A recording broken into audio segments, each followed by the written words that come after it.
Hi everyone. Today I want to talk to you about when iconic means putting quantity over quality. I'm going to use Apple for an example. I would say that Apple definitely puts quality over quantity, and I would highly consider them an iconic brand. Now you might disagree with all of those points, but they're an iconic brand who also has the most profitable per square footage retail spaces than any other brand in the world. So I would say that qualifies as iconic. It's iconic at a global scale. And again, I would say their product puts quality over quantity. Now that doesn't mean they don't do volume. I mean, come on, they're Apple. Look at the share price. They do billions and billions of dollars. So they definitely have a volume-based business. I recently had an experience with two different ice cream stores. One ice cream store is within a massive theme park, and it would be called iconic for many reasons. People come from all over the United States to go to this particular place, okay? The ice cream store is located within this massive theme park. So iconic relative to the theme park, but not on its own, okay? But do you have volume? Of course. There's thousands and thousands of people going through this place on a daily basis. So they don't really need to do a whole lot to increase volume. My family was there and we were shocked at the size of ice cream that people were walking out of the store with. And I don't just mean a little. I mean a cone that had something literally as big as my head on top of the cone. It was massive, and thinking, oh my gosh, okay, well, we'll just go in and get a small amount. If you're not familiar with ice cream, it has a massive markup. It's a pretty good business. We go into this ice cream store and find out that this massive serving of ice cream is the only size they sell, and it's $4. That's right, $4 US. Well, so first of all, we're blown away by the volume, the quantity that we're getting for the price. Would you believe it actually was some of the best ice cream that we had had?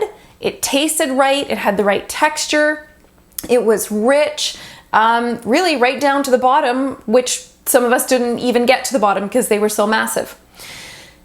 Ice cream store B, also iconic. Tour bus loads of people from all over the world stop at this place just to get ice cream because this is what it's known for. Now, a little different because it is known for its ice cream on its own, okay? So it's a standalone boutique kind of place, but theme oriented. Again, bringing people from all over. And I actually, for the first time in a long time, had ice cream there. And I was blown away for other reasons. The volume that I received of my ice cream was 2 barely scoops of ice cream, barely. The smallest cup, really, a laboratory size cup. The cost, $4.25. I looked at the salesperson with amazement, with a hard time even paying that amount for the amount of ice cream I got. Then I went outside and actually ate the ice cream, and I'm not going to kid you, it was disgusting. It tasted like freezer burnt vanilla from the bottom of your grandmother's freezer that had been there over 5 years because she doesn't eat dairy anyway. At what point, though, does a volume business become quantity over quality?